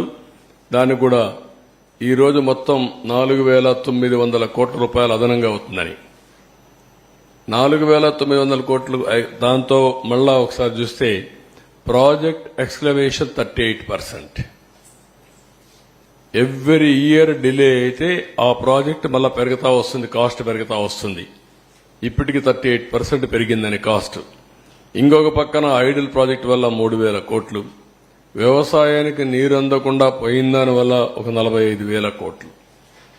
ఇవన్నీ కూడా ఆపర్చునిటీ కాస్ట్ లో జీఎస్డీపీ, రైతుల ఆదాయం మొత్తం తగ్గిపోయే పరిస్థితి వస్తుంది. ఒక ప్రాజెక్ట్ వస్తే ఏ విధంగా లాభాలు వస్తాయి, ఏ విధంగా జీఎస్డీపీ పెరుగుతుంది, ఏ విధంగా పర్సనల్ ఇన్కమ్ పెరుగుతుంది అని ఒక ఉదాహరణ. ఆ రోజు కావాలని చెప్పి మాట్లాడింది అవినీతి జరిగిందని. అవినీతి జరిగిందని ఎంక్వైరీల మీద ఎంక్వైరీలు వేశారు. ఎక్కడా వీళ్ళ మనుషులను బంధువుని పెట్టుకున్నాడు, కానీ ఎక్కడా ప్రూవ్ చేయలేకపోయాడు. కడాన కేంద్ర ప్రభుత్వం కూడా పార్లమెంట్లో చెప్తూ ఎలాంటి అవినీతి జరగలేదని చాలా స్పష్టంగా సమాధానం చెప్పి ఢిల్లీ హైకోర్టు కూడా అఫిడవిట్ వేసినప్పుడు చాలా స్పష్టత ఇచ్చారు. దీంట్లో ఏమాత్రం అవినీతి జరగలేదు, చాలా స్పష్టంగా క్లియర్గా ఉందని చెప్పి చాలా క్లియర్ సర్టిఫికెట్ ఇచ్చే పరిస్థితికి వచ్చారు. అంటే ఒక వ్యక్తి పిచ్చి కుక్క అని అరిసి మంచి కుక్కను చంపేసినట్టు ఒక మంచి ప్రాజెక్ట్ ని అవినీతి జరిగిందని నెపం పెట్టి ప్రాజెక్ట్ ని మొత్తం కూల్చేసే పరిస్థితికి వచ్చాడు. ఒక దుర్మార్గమైన చర్య ఇది. ఇది చూస్తే చాలా ఆవేదన, బాధ, ఓసారి ఇరిటేషన్, కోపం కూడా వస్తుంది. 5 ఏళ్లు కష్టపడ్డాం, కష్టం మొత్తం బూడిదలో పోసిన పన్నీరైంది. కనీసం అప్పుడు ఒక స్పష్టత ఉంది. ప్రాజెక్టుకి ఇవి చేయాలి, ఈ కోర్టులో ఇది వికెట్ చేయించాలి, ఈ ఇంజనీర్లు రికమెండేషన్ ఇచ్చారు, ఈ రికమెండేషన్ ప్రకారం ఫౌండేషన్ వేయాలి, ఓకే ఈ కాంట్రాక్ట్ సరిగా లేడు, ఆ కాంట్రాక్ట్ డబ్బులు ఇవ్వాలి, డయాఫామ్ వాల్ కట్టినప్పుడు కాంట్రాక్టర్ డబ్బులు ఇవ్వలేదని ఆ డయాఫామ్ వాల్ అతనికి నాకు ఫిర్యాదులు వస్తే కేబినెట్ లో కూడా చర్చించి ఆయనకు ఆ వర్క్కు ఎంత ఇవ్వాలనో ఈ కాంట్రాక్టర్కి ఇవ్వకుండా నేరుగా అతనికి ఇచ్చి 2 సీజన్లో పూర్తి చేయించాం. అలాంటి నిర్ణయాలు చాలా చేశాం. ఈరోజు అవన్నీ తలుచుకుంటే బాధేస్తుంది, గుండె తరక్కపోతుంది. రాష్ట్రానికి జరిగిన అన్యాయం, దుర్మార్గమైన చర్య, నీతిమాలిన చర్య. దాంతో ఇప్పుడు ఏం చేయాలి? ఒకసారి అయితే గడ్కరీ, ఇప్పుడు కూడా నాకు జ్ఞాపకం, దీపావళి అనుకుంటాను, పండగ రోజు ఆయన ఇంటికి పోయాను. నేను అమెరికాకు పోతూ ఆయన ఇంటికి వెళ్లి రిక్వెస్ట్ చేసి తర్వాత అమెరికాకి వెళ్ళాను. ఒకసారి గడ్కరీ, అదే మాదిరిగా అరుణ్ జైట్లీ ఫైనాన్స్ మినిస్టర్ ఇద్దరు ఉండి ఒక తెల్లవారితో నాకు సాయంత్రం మీ ప్రాజెక్టులో అన్నీ ఓకే గాని ల్యాండ్ ఎక్విజిషన్కి సంబంధం లేదు, మాకేం సంబంధం లేదన్నారు. నాకు అప్పుడు ఆశ్చర్యం వేసింది. ఎట్లా అంటారా మీరు? Land acquisition part of project, ఇది ప్రాజెక్టులో ల్యాండ్ ఎక్విజిషన్ లేదంటారు, మీరు పునరావాసం లేదంటారు, పునరావాసం ల్యాండ్ ఎక్విజిషన్ లేకుండా ప్రాజెక్ట్ అయిపోతుందా అని రాత్రంతా స్టడీ చేసి ఆఫీసర్లందరినీ రాత్రంతా మేలుపెట్టి తెల్లవారికి ఒక నోట్ తయారు చేసి మళ్ళా నేను గడ్కరీ దగ్గరికి వెళ్లి అదే మరి అరుణ్ జైట్లీకి వెళ్లి, నువ్వు సుప్రీంకోర్టు లాయర్వి, నువ్వు అర్థం చేసుకో, నువ్వే చెప్పు, ఒక ప్రాజెక్ట్ నేను యాక్ట్ చెప్తున్నా, నేను ఆర్గ్యూ చేసిన తర్వాత ఆయన కూడా ఇంకేం మాట్లాడకుండా నువ్వు చెప్పింది రైట్ అనే పరిస్థితికి వచ్చాడు. అంటే ఎంత కష్టపడ్డాం, ఎంత శ్రమపడ్డాం, ఏ విధంగా ఒక్కొక్కరిని కన్విన్స్ చేశాం, ఎన్ని అవరోధాలని స్టెప్ బై స్టెప్ దాటుకుంటూ వచ్చాం, ఏ విధంగా పూర్తి చేసినాం అనుకున్నప్పుడు ఇప్పుడు జరిగింది చూసి చాలా బాధేస్తుంది. రాష్ట్ర ప్రజలందరూ అర్థం చేసుకోవాల్సిన అవసరం ఉంది. ఈ ప్రాజెక్టుని పూర్తిగా సర్వనాశనం చేయడానికి వైఎస్ఆర్ కాంగ్రెస్ పార్టీ అహంభావంతో జగన్ చేసినటువంటి దుస్సాహసం, నేను ఆ వర్డ్ వాడుతున్నా, దుస్సాహసం. దాంతో ఈ విధంగా ఈ పరిస్థితి వచ్చింది. అందుకే నేను ఒక మాట చెప్పాను, అర్హత లేని వాళ్ళకి అధికారం వస్తే ఇవే జరుగుతాయి. ముఖ్యమంత్రిగా కాదు, రాజకీయాలకే అర్హత లేని వ్యక్తులు. అది ప్రజలందరూ అర్థం చేసుకోవాల్సిన అవసరం ఉంది. ఒకరి గురించి ఆంబోతుల మారిగా మాట్లాడచ్చు, మమ్మల్ని విమర్శించవచ్చు, అది కాదు ఇక్కడ ఇష్యూ. ఎవడైనా సరే, బుద్ధి జ్ఞానం ఉండేవాడు ఎవడైనా సరే ఆలోచించాలి. మాట్లాడితే కాఫర్ డ్యామ్కి డయాఫామ్ వాల్కి వ్యత్యాసం తెలియని వ్యక్తులు, ఎక్కడ కాఫర్ డ్యామ్ ఉందని ఎత్తుక్కునే వ్యక్తులు, ప్రాజెక్టు తిరిగిపోయి కాఫర్ డ్యామ్ ఎక్కడుంది అని ఎత్తుక్కునే వ్యక్తులు అన్నమాట. అన్ని ప్రాజెక్టులు కాఫర్ డ్యాములు ఉన్నాయి అని మాట్లాడే వ్యక్తులు ఇది కట్టలేదు అది కట్టలేదు అంటారు. సిడబ్ల్యూసి, గవర్నమెంట్ ఆఫ్ ఆంధ్రప్రదేశ్ అందరూ కూర్చొని ఈ ప్రాజెక్టుని పూర్తి చేయాలంటే, తొందరగా పూర్తి కావాలంటే ఈ పనులన్నీ కావాలి అని ఒక పద్ధతి ప్రకారం అట్ 1 స్టేజ్ చాలా చర్చలు జరిగాయి. అసలు కాఫర్ డ్యామ్ అవసరమా లేదా, కాఫర్ డ్యామ్ లేకుండా ప్రాజెక్టు కట్టగలుగుతామా అని కూడా చర్చలు జరిగాయి. కాదు, సేఫ్టీ ఉంది, ప్రాబ్లమ్స్ ఉన్నాయి. కాఫర్ డ్యామ్ కూడా పర్మనెంట్ కాదు. కాఫర్ డ్యామ్ 2 ఏళ్ళలో 3 ఏళ్ళలో ఉంటుంది. వాటర్ డైవర్షన్కే కాఫర్ డ్యామ్. ఆ డైవర్షన్ 2 ఏళ్ళలో అది కూడా వీక్ అవుతుంది. తర్వాత అది కూడా దాని లైఫ్ కూడా ఒక 4-5 ఎన్నేళ్ళు అండి? ఇది 3 years 4 years 3 to 4 years అంతే. కాఫర్ డ్యామ్ లో 3 to 4 years. అంత లోపల డయాఫామ్ వాళ్ళు వేసుకుని దానిపైన ఈసీఆర్ఎఫ్ కట్టి మొత్తం పూర్తి చేస్తే స్టెబిలైజ్ అయిపోతుంది ప్రాజెక్ట్. ఇది బాధాకరమైన సంఘటన. అందుకే ఫస్ట్ పేపర్ అతి సున్నితమైన ప్రాజెక్ట్, రాష్ట్రానికి జీవనాడి. ప్రజలకి ఈ ప్రాజెక్టు పూర్తయింటే చాలా సౌత్ ఇండియాలో నీటి సమస్య అనేది లేకుండా చేయడమే కాకుండా వేరే రాష్ట్రానికి మనం నీళ్లు ఇచ్చే పరిస్థితి వచ్చేది. అటు తమిళనాడుకు తాగునీరు కానీ, ఒకవేళ తెలంగాణకు నీళ్లు ఇచ్చే పరిస్థితి వచ్చేది. నేరుగా నాగార్ సరస్సు తీసుకుపోగలిగితే లెఫ్ట్ మెయిన్ కెనాల్ ద్వారా గ్రావిటీతో తెలంగాణకు నీళ్లు వస్తాయి. ఒకప్పుడు తెలంగాణలో నేను ముఖ్యమంత్రిగా ఉన్నప్పుడు మీరు చూస్తే లెఫ్ట్ మెయిన్ కెనాల్ నల్గొండకు వచ్చి, ఖమ్మానికి వచ్చి, ఇక్కడ తిరువూరుకు వచ్చి, అక్కడి నుంచి నూజివీడుకు వచ్చి ఈ తింతరపూడి వరకు ఈ ఏరియా అంతా వచ్చేది. నూజివీడు వరకు వచ్చేది. నేను ఒకేసారి డిఎస్పీలని, ఆర్డీఓల్ని మొత్తం ఎస్కార్టింగ్ పెట్టి వాటర్ పుష్ చేశాను. ఒక్కసారి నీళ్లు తీసుకురాగలిగాను. దానికి కౌంటర్గానే ఈరోజు చింతలపూడి ప్రాజెక్టు పెట్టాం. లెఫ్ట్ మెయిన్ కెనాల్కు వచ్చే ఆయకట్టు అంతా కూడా చింతలపూడి లిఫ్ట్ ఇరిగేషన్ ద్వారా ఇవ్వాలని. ఇది ఆ రోజు కూడా ఇక్కడనే ఏదైతే వైకుంఠపురం ప్రాజెక్టు కట్టి తద్వారా నీళ్లను అక్కడ తీసుకొచ్చి నాగార్ సాగర్ రైట్ మెయిన్ కెనాల్కి ఇస్తే తద్వారా ఆ ప్రాజెక్టు వల్ల మొత్తం నాగార్ సాగర్లో ఆయకట్టంతా కవర్ అవుతుంది. ఆ నీళ్లు శ్రీశైలం నిలబెట్టి రాయలసీమకి ఇవ్వచ్చని చాలా మొన్న కూడా మీకు అందరికీ చాలా ఎడ్యుకేట్ చేశాను నేను. అల్టిమేట్ గా రాయలసీమ బాగుపడాలంటే నల్లమలై ఫారెస్ట్ లో ఒక టనల్ తీసుకొని ఎక్కడైతే బనకచర్ల రెగ్యులేటర్ హెడ్ రెగ్యులేటర్ దగ్గర తీసుకుపోతే రాయలసీమ గేట్వే అవుతుంది. నవేడేస్ పెద్దగా టనల్స్ కూడా పెద్ద సమస్య కాదు. రోడ్ టనల్స్ కొడుతున్నారు, రైల్వే కొడుతున్నారు, అన్నీ వస్తున్నాయి. ఇది ఓవరాల్ గా ఇది నా బాధ, ఆవేదన. ఓసారి చాలా తపనిస్తుంది, చాలా కోపం వస్తుంది, ఇరిటేషన్ వస్తుంది. అయినా కూడా ఇది సరే, వీళ్ళ ప్రకటనలు అది వినాల్సిన పనులు కూడా మీరు చాలా సార్లు విన్నారు. ఇంటే ఏనండి సరిపోతుంది. ప్రాజెక్టు పనులు మొదలైపోయాయి. ప్రాజెక్టు 2021 జూన్ నాటికి కంప్లీట్ చేస్తాము, నీళ్లు ఇస్తామని కూడా ఖచ్చితంగా చెప్తాము. ప్రాజెక్టు మంచి స్పీడ్ లో జరుగుతా ఉంది. ప్రాజెక్టు బాగా కూడా పనిచేస్తా ఉంది. బాగా కూడా వర్కులు కూడా జరుగుతా ఉన్నాయి. అధ్యక్ష, ఈ ప్రాజెక్టు 1 minute మీరు అక్కడ మాట్లాడినప్పుడు చూశారు. 2021లో మాట్లాడుతున్నాడు. 2021 అసెంబ్లీలో ప్రాజెక్టు స్పీడ్ గా జరుగుతుందంటాడు. అప్పుడు మునిగిపోయింది. వీళ్ళని ఏం చేయాలంటే వీళ్ళు ముఖ్యమంత్రులుగా పెట్టుకోవడం అనేది మన దౌర్భాగ్యమే కదా. ఇదే అతను మాట్లాడే మాటలు. నెక్స్ట్ ఖరీఫ్ 2022 నాటికి నీళ్లు ఇచ్చే పరిస్థితి తీసుకొని వస్తానని కూడా ఖచ్చితంగా కూడా చెప్తా ఉన్నాను అధ్యక్ష. ఆ అవరోధాలన్నీ కూడా అధిగమించి ఈ ప్రాజెక్టును 2023 ఖరీఫ్ కు కల్లా ఈ ప్రాజెక్టు పూర్తి చేస్తామని చెప్పి చెప్తా ఉన్నాం.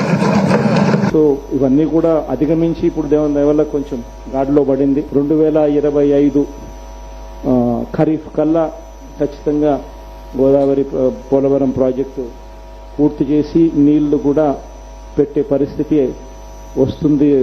జూలై ఆగస్టులో ఆ వరద 2025 జూలై ఆగస్టులో 41.15 మీటర్లలో నీళ్లు పెట్టే పరిస్థితి కూడా ఏది ఈ పోలవరం ప్రాజెక్ట్ అనేది వెరీ వెరీ కాంప్లికేటెడ్. అంత తేలిగ్గా అర్థం కాదు. ఏంటి అంత అర్థం కాదని గట్టిగా చెబుతున్నారంటే నాకు అర్థం కాలేదు. కాబట్టి నేను అనేక సార్లు విజిట్ చేసి స్టడీ చేసి అనేక మంది అడ్వైజర్తో మాట్లాడిన తర్వాత నేను నిర్ణయం తీసుకున్నా, ఇది ఇప్పుడు పూర్తయ్యేది కాదు అని చెప్పిన మొదటి వ్యక్తిని నేను. విన్నారు కదా ఎంత హాస్యం అయిపోయిందో. ఓకే, ఒక సెకండ్, వన్ మైక్. 1771 కోట్లు మాత్రమే పన్ను మిగిలే. వీళ్ళు రివర్స్ టెండర్లో పిలిచినప్పుడు 1548.13 కోట్లకి మేఘాకి ఇచ్చారు. సో వాళ్ళ పనులు అప్పుడు వీళ్ళు దాదాపు 600 కోట్లు మిగిల్చామని డప్పాలు కట్టారు. ఇప్పుడు ఈ కొట్టుకుపోవడం వల్ల 20,000 కోట్ల నష్టం ఏర్పడింది. దీనికి బాధ్యత ఎవరు వహిస్తారు? మీరే ఫిక్స్ చేయాలి. అంటే నేను అడిగేది సీరియస్గా అడుగుతున్నా, ఎందుకంటే ఎవరు పాపం చేశారో వాళ్ళు అదే దాన్ని ఏ విధంగా ఫిక్స్ చేయాలి ప్రజలందరూ ఆలోచించాలి. అక్కడ చర్యలుంటే యాక్షన్ కూడా తీసుకోవడం చాలా అవసరం. అదర్వైజ్ ఒక వ్యక్తి రాష్ట్రానికి ఇంత నష్టం చేయడం చాలా దుర్మార్గం. ఇది ట్యాక్స్ పేయర్స్ మనీ. ఎవరు ఖర్చు పెట్టినా మీరు నేను ట్యాక్స్ కడితే ఆ డబ్బులే ఖర్చు పెడతాం. ఇది బాధ్యతారాహిత్యం. మీరు చెప్పింది కరెక్ట్, అది చాలా దుర్మార్గం. ఇప్పుడు కేంద్రం 15,511.13 కోట్లు ఇవ్వడానికి సిద్ధమైంది. కేబినెట్ లో నోటు కూడా రెడీగా ఉంది. దాని మీద మీరు ఏమైనా పర్సూ చేస్తారా? నేను పర్సూ చేయడం డెఫినెట్గా చేస్తాను. ఒకటి టెక్నికల్ గా వేర్ ఆర్ వి, నేను మీకు చాలా స్పష్టంగా చెప్పాను. 33% డయాఫామ్ వాల్ డ్యామేజ్ అయింది 3-4 ప్లేసెస్ లో. అవి కూడా రింగ్ బండేసి సరిపోతుందని చూపించారు నాకు, రింగ్ ఫెన్సింగ్ కింద. ఒక వర్షన్ 3-4 ప్లేస్లే కాదు, ఇంకా ఎక్కడ ఉండొచ్చో మేము డెఫినెట్ గా చెప్పలేమంటున్నారు. దాని ఎస్టిమేషన్ మీకు చెప్పాను. అది అయిన తర్వాత రెండోది కాఫర్ డ్యాముల ద్వారా లీక్ అవుతుంది వాటర్, ఇంకా స్వీపేజ్ ఉంది. అది యాక్సెప్టబుల్ లెవెల్ కంటే స్వీపేజ్ ఎక్కువ ఉంటే అది రెక్టిఫై చేయకుండా ప్రాజెక్ట్ ముందుకు పోలేదు. సేఫ్టీ కానీ ఫ్యూచరిస్టిక్ ఇవన్నీ అది ఇంకా తేలలేదు. ఈ రెంటికే ఇప్పుడు కమిటీ యుఎస్ఏ నుంచి 2 ఎక్స్పర్ట్స్ వెళ్ళేశారు. ఇప్పుడు ఇక్కడుండే ఇంజనీర్లు కూడా రిస్క్ తీసుకోవాలంటే భయపడే పరిస్థితికి వచ్చారు. రిస్క్ తీసుకోవట్లేదు, వాళ్ళు కూడా భయపడుతున్నారు. ఒక దుర్మార్గుడు చేసిన పనికి మనం కూడా బలైపోతామేమో, మనకెందుకు వచ్చింది అని వాళ్ళు కూడా భయపడే పరిస్థితికి వచ్చారు. అంటే బాధ్యత తీసుకోవాల్సిన వ్యక్తులు బాధ్యత తీసుకుని, అందుకే ఒక మాట చెప్పాను, మీకు తెలిసి మీకు డ్యామేజ్ కనపడుస్తా ఉంది, తెలియకుండా బ్రాండ్ గాని డ్యామేజ్ గాని విపరీతంగా ఉండబోతుందని నేను ఎలక్షన్ ముందే చెప్పాను. సార్ ఇప్పుడు 2020లో డయాఫ్రామ్ వాళ్ళు దెబ్బతింటే ఇప్పటిదాకా కూడా సొల్యూషన్ కనుక్కోలేదు. ఈ 3 ఏళ్లలో వీళ్ళ ఫెయిల్యూర్ చాలా దారుణంగా ఉన్నట్టు కదా సార్. 2020లో డయాఫ్రామ్ వాళ్ళు ఎంత బుకాయిస్తున్నారు చూశారు కదా. లాస్ట్ 2025 ఇప్పుడే సొల్యూషన్ వచ్చేసింది, అయిపోయింది, నీళ్లు ఇచ్చేస్తానని మాట్లాడే పరిస్థితికి వచ్చారు. ఇయర్ బై ఇయర్ అంటే వాళ్ళు చెప్పింది 2021కే దెబ్బతినింది. 22 చెప్పారు, 23 చెప్పారు, 25 కూడా చెప్తున్నారు మళ్ళీ. అసలు వాళ్ళు చెప్పిందేమో 2019లోనే దెబ్బతింది అని చెప్పి ఒక పక్క ప్రాజెక్ట్ పనులు చేస్తా ఉన్నారు. 2020లో దెబ్బతింటే ఇప్పటిదాకా సొల్యూషన్ కూడా కనుక్కోలేకపోయారు. అదే నేను మీకు ఒకటే గుర్తుపెట్టుకోండి, వాళ్ళు ఏం చెప్పారు, ఎక్స్పర్ట్స్ అందరూ కూడా చెప్తే వాళ్ళందరూ తెలుగుదేశం వాళ్ళు, ఇంకా అపోజిషన్ వాళ్ళు. ఎవడైనా మీరు తప్పు చేస్తున్నారు అంటే వాడి మీద పడిపోవడం, విరుచుకు పడిపోవడం. ఈవెన్ పత్రికల వాళ్ళ మీద కూడా అలాగే పడ్డారు. మీడియా అందరినీ ఇదే పద్ధతి పెట్టారు. సరే ఇప్పుడు సార్ అంటే బోత్ రెండు ఉన్నాయి. ముందు టెక్నికల్, తర్వాత ఫైనాన్షియల్. సార్ మీరు సార్, ఇప్పుడు 50 చెప్పినట్టు వాళ్ళు కట్టడానికి 3 సీజన్లు 4 సీజన్లు పడితే ఇక మరి ఈసీఆర్ఎఫ్ డ్యామ్ ఎప్పుడు కట్టగలుగుతారు? అదే 2 years. That is the biggest challenge. ఇప్పుడు నేనేమంటానంటే, ఎప్పుడైతే డయాఫామ్ వాల్ పేర్లలా ring fencing, okay, coffer dam లో స్వీపేజ్ ఏంటి, ఈ రెండు చేయాలంటే వాళ్లకు 1 year టెన్యూర్ ఇచ్చారు. ఎవరికి, యుఎస్ఏ నుంచి వచ్చిన 2 ఎక్స్పర్ట్స్, కెనడా నుంచి వచ్చిన 2 ఎక్స్పర్ట్స్ కి 1 year ఎవ్రీ మంత్ 10 days ఉండి అధ్యయనం చేసి రికమెండేషన్లు ఇవ్వని. వాళ్ళు ఎన్ని రోజుల్లో సొల్యూషన్ కనుక్కుంటారో మనకు తెలియదు.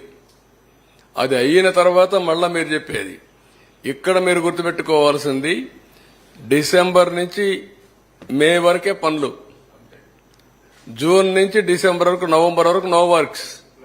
ఫ్లడ్ ఉంటుంది, ఫ్లడ్ ఉన్నప్పుడు పనులు లేవు. కాఫర్ డామ్స్ పనిచేస్తుంటే మనకి స్పేస్ దొరికింది కదా సార్. కాఫర్ డామ్స్ కూడా పాడయ్యాయి. ఇప్పుడు కాఫర్ డ్యాములు పోయినాయి, డయాఫామ్ వాల్ పోయింది. సార్ ఇప్పుడు 55,000 కోట్లు మన అంచనా సార్ డిపిఆర్ 2 మీరు 2019కి. ఇప్పుడు ద్రవ్యోళం ప్రకారం ఇన్ఫ్లేషన్ ప్రకారం 38% పెరుగుతున్నారు. అంటే చాలా కాస్ట్ చాలా అప్పటికిప్పటికి 38 అని ఇచ్చారు మా వాళ్ళు. దాన్ని నేను ఇంకా ఇది ఊరికే రఫ్ గా ఈ రోజు చెప్తే ఇచ్చారు కానీ అది కరెక్ట్ ఫిగర్ కాదు, అందుకే నేను దాన్ని మాట్లాడడం లేదు. ఊరికి ఎంత నష్టం జరిగింది అంతవరకే నేను చెప్పగలుగుతున్నాను. సార్ ఇది రెక్టిఫై చేయడానికి ఎంత టైం తీసుకుంటుంది, ఈ ప్రాజెక్ట్ పూర్తి కావడానికి ఎంత టైం తీసుకుంటుంది సార్? అంటే నేను ఒకటే చెప్పాను మీకు, 2 seasons minimum diaphragm wall minimum. అది రెక్టిఫికేషన్ కావచ్చు, రింగ్ ఫెన్సింగ్ కావచ్చు, 2. అది అయిన తర్వాత కాఫర్ డ్యామ్ టెక్నికల్ డీటెయిల్స్ అన్ని ఫైనలైజ్ కావాలి. నౌ ఎన్హాన్స్డ్ ఏవైతే ఫైనాన్స్ వస్తుందో ఆ డబ్బులు ఇప్పుడు ఇవ్వాలి. ఒక వ్యక్తి చేసిన పాపానికి కేంద్ర ప్రభుత్వం కూడా ఇప్పుడు నష్టపరిహారం కట్టివ్వాలి వాళ్ళు కూడా. ఇవన్నీ వేరియస్ యాంగిల్స్ లో వచ్చిన ఇబ్బందులు అనమాట. డయాఫ్రమ్ వాళ్ళు కూడా డిఫరెంట్ రిపోర్ట్స్ ఇస్తున్నారు కదా సార్. కొంతమంది ఏమో కంప్లీట్ దీనికి వెళ్ళాలంటున్నారు, కొంతమంది ఏమో రింగ్ ఫెన్సింగ్. అదే వాళ్ళు అనేది ఏంటంటే ఇవి జరిగాయి. అది కూడా ఎక్స్పర్ట్స్ కమిటీ. ఎవరంటే ఎక్స్పర్ట్స్ కమిటీ చేసింది? ఎన్హెచ్బిసి చేసింది sir. Hydro power project, hydro power corporation చేశారు. వాళ్ళు ఇచ్చారు ఆ రిపోర్టు. అది కరెక్టా, ఎగ్జాక్ట్ రిపోర్టా? అందుకే కొంతమంది డౌట్ ఏంటంటే ఓకే బెటర్ టు గో మొత్తం పోతే 990 కోట్లు, చేసింది పని 446 కోట్లు, రింగ్ ఫెన్సింగ్ 447 కోట్లు, ఇంకా ఒక కోటి ఎక్కువ అవుతుంది. సార్ ఇప్పుడు ప్రాజెక్టులో తప్పు అన్ని చోట్ల ప్రాజెక్టులు ఫెయిల్యూర్ ఉన్నాయి, ఇరిగేషన్ అంతా పడుకుంది సార్. ఎవరైతే తప్పులు చేస్తారో అధికారులే ఇంకా కొనసాగుతున్నారన్న చర్చ బయట డిపార్ట్మెంట్ లోనే ఉంది. మరుస ఏముంది తేవాలి? వాళ్ళు చెడగొట్టారు. వీళ్లే కదా ఎప్పటి నుంచో ఉండేది. యథా రాజా తదా ప్రజ. అంటే దీంట్లో ప్రధాన దోషి అవుతాడు సార్. ప్రధాన దోషి ఇంటికి పంపించారు. ప్రధాన దోషిని పంపించేశారు. ఆయన పోతే పోయాడు. దోషం ఏం చేస్తారు? చేస్తారు అంటే వాళ్ళు అందుకనే కొంతమందిని మార్చాం. ఇంకెంతమందిని మార్చాలి? ఎవరెవరిని మార్చాలి? మారిస్తే ఎవరెవరు ఉన్నారు? ఈ రివర్స్ టెండర్ పిలిచిందంతా అది ఇచ్చినంత దాసు ఎక్కడికో వెళ్ళిపోయాడు కదా, ఎప్పుడో వెళ్ళిపోయాడు కదా. దాసు పోయాడు, ఇంకో దాసుడు పోయాడు, మిగిలింది మనమే కదా ఇక్కడ. దాసు ఎక్కడ ఉన్నాడు? ఎప్పుడో రిటైర్ అయిపోయాడు, తెలంగాణకి పోయాడు. తెలంగాణ పోయాడు, అక్కడ అడ్వైజర్ గా ఉన్నాడు ఇప్పుడు. సరే ఈ హైట్ మీద కూడా కొద్దిగా రివర్స్ టెండరింగ్ పిలిచింది ఆ సమయంలో పిలిచింది అతను. అప్పటి వరకు ఉన్నది ఇతను, ఇప్పుడు మొన్న ఉన్న అతను. ఇతను తీసేసి శశిభూషణ్ మళ్ళా తీసుకొచ్చారు. సార్ ప్రాజెక్ట్ హైట్ కి సంబంధించి కూడా ఒక డిస్ప్యూట్ ఉంది కదా సార్, దాది అదే రాజీ లేదు. అది 45.67 రావాల్సిందే, 45.72 రావాలి. 41.57 పెడుతున్నారు వీళ్ళు. అది యాక్సెప్టబుల్ కాదు. కంటూర్ ప్రస్తుతానికి వాళ్ళ ఉద్దేశం ఏంటంటే ముందు కట్టేసి తర్వాత బెంజాని. ఆల్రెడీ కట్టేశారు కదా, మీ టైంలోనే కట్టేశారు. అది ప్రాజెక్ట్ స్పిల్వే అయిపోయినాయి. ఇప్పుడు ఓన్లీ ఈసీఆర్ఎఫ్ కట్టాలి, అంతవరకే. అది అయిపోతే నీళ్లు పెడతాం, నీళ్లు పెడితే ఆటోమేటిక్ ఇవ్వాలి. ఈ ప్రాజెక్ట్ కాస్ట్ తోటి పాటు R&R కూడా పెరిగిపోతుంది కదా సార్ ఇన్ఫ్లేషన్ తోటి. పెరుగుతాయి కదా. అది ఎంత పెరుగుతుంది ఎస్టిమేషన్ సార్? 30% 20% ఇన్ఫ్లేషన్ కదా, అన్నిటికీ ఉంటాయి కదా. మనం అనుకున్న ప్రకారం వస్తాయి. పీడీఎఫ్ అవన్నీ వస్తాయి. R&R package plus land acquisition. Last 5 years గా నిర్వాసితులు బాగా ఇబ్బంది పడుతుంది సార్. ఎగువగా పడడం వల్ల వరద ఉండిపోతుంది. వాళ్ళు చాలా ఇబ్బంది పడుతున్నారు. రాబోయేదేమో ఫ్లడ్ సీజన్, ముందు దాని మీద కూడా దృష్టి పెట్టాల్సిన అవసరం. కొంతైనా రిలీఫ్.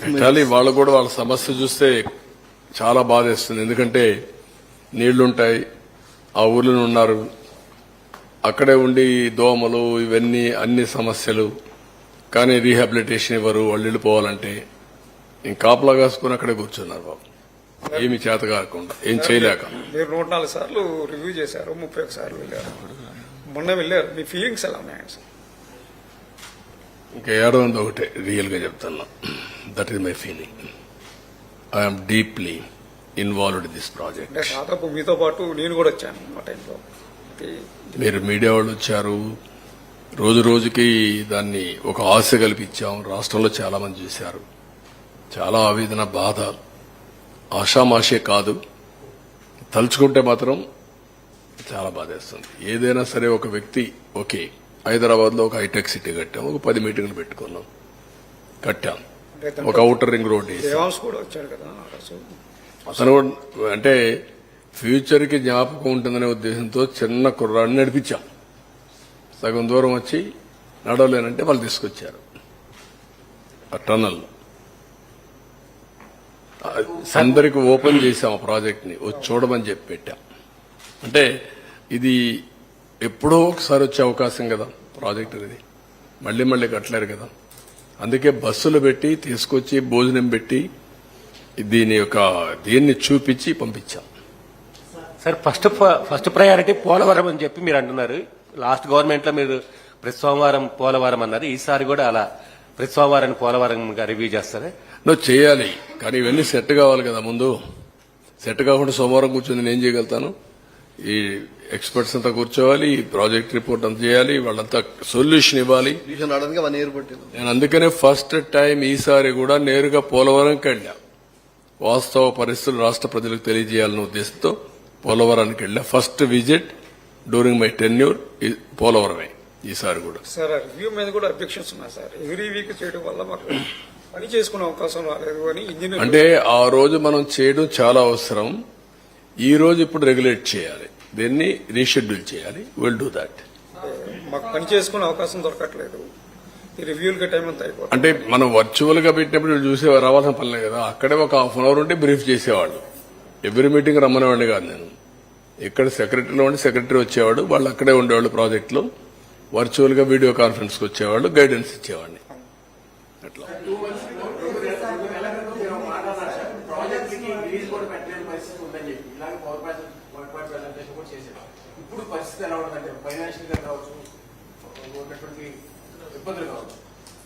అంటే ఎక్స్పెక్టేషన్స్ హెవీగా ఉన్నాయి.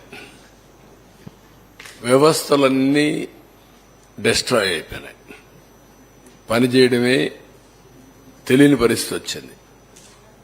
ఇంకొక పక్కన ఫైనాన్షియల్ గా చాలా ఇబ్బందులు ఉన్నాయి. ఎక్కడికక్కడ మిస్ మ్యాచ్ కనపడొస్తుంది. ఇప్పుడు మీరు అన్నట్టు కొంచెం టైం పడుతుంది. ఒక పక్క ఇవన్నీ చేస్తూనే I have to set right.